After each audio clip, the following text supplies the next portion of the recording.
మార్పు కావాలి అనుకుంటా తిప్పలు పడి చివరికి చెయ్యి పార్టీ వాళ్ళు అధికారంలోకి వచ్చేసినారు. వస్తానే ఆలస్యం చేయకోకుండా పనులు మొదలుపెట్టేసినారు. మంత్రులంతా మీటింగుల మీద మీటింగులు పెడతా స్పీడ్ చూపిస్తున్నారు. గ్యారంటీలకి అప్లికేషన్లు, సమస్యలపై కంప్లైంట్లు, కొత్త పద్ధతులు, కొత్త రూల్స్. కొత్త గవర్నమెంట్ వచ్చినాక నెల రోజుల్లోనే అంతా కొత్త మార్పులు చూపించేసినారు. ముందు ఇంకా కొత్తదనం చూపిస్తారంట. కొట్టుకుంటారు, ఊకుకే గిల్లుకుంటారు, వాళ్ళేమొస్తారా అనుకున్నారు చాలా మంది. గాని బరాబర్ చెయ్యి పార్టీ వాళ్ళే అధికారంలోకి వచ్చిర్రు. వచ్చుడైంది చెయ్యి పార్టీ వాళ్ళు సీట్లు కూకొని అట్లిట్లా ఆయితారానికి నెల రోజులు అవుతుంది.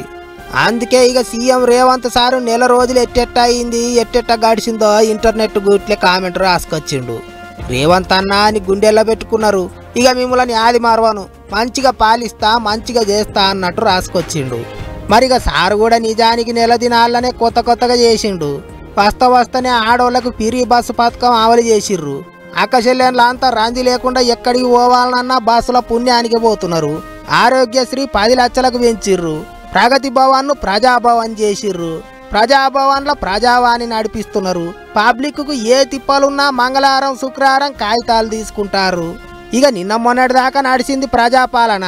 6 గ్యారంటీలలో 5 గ్యారంటీల కొరకు అందరి దగ్గర దరఖాస్తులు తీసుకున్నారు. ఇంకో దిక్కు మంత్రులు మీటింగుల మీద మీటింగులు పెడుతున్నారు. పొద్దుగాల లేస్తే పబ్లిక్లోనే ఉంటారు.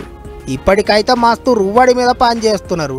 ఇక సీఎం రేవంత్ సారు కుర్చీలో కూకున్నాక మస్తు మారిపోయిండు. అదివరకు ఎంతకైతే అంతకన్నట్టే ముంగటికి దుంకెటాయనే ఇప్పుడు మస్తు నెమ్మలంగా ఉంటున్నాడు. రోడ్డు మీద సారు బండ్లు పోతున్నా పబ్లిక్ కు తిప్పల కావద్దని ట్రాఫిక్ ను ఆపొద్దన్నాడు. సచివాలయంలకు అందరినీ రానిస్తున్నాడు, పోనిస్తున్నాడు. ఏమన్నుంటే సచివాలయంలోనే మీటింగ్ పెట్టి చెప్తున్నాడు. కొత్త సంవత్సరం యాలల్లా డ్రగ్స్ మీద గట్టిగా నజరేసిండు. టీఎస్పీఎస్సీని సాఫాయి చేసి జల్దీగా పరీక్షలు పెట్టడానికే చూస్తున్నారు. నెల దినాల్లో శాతనైన కాడికి చేసిర్రు చెయ్యి పార్టీ వాళ్ళు అనుకుంటారట పబ్లిక్. కొత్త మురిపేం లెక్క చేయకుండా ముందు కూడా గిట్టనే పని చేయాలని కోరుకుంటారు. మరి ఏమవుతుందో చూడాలి.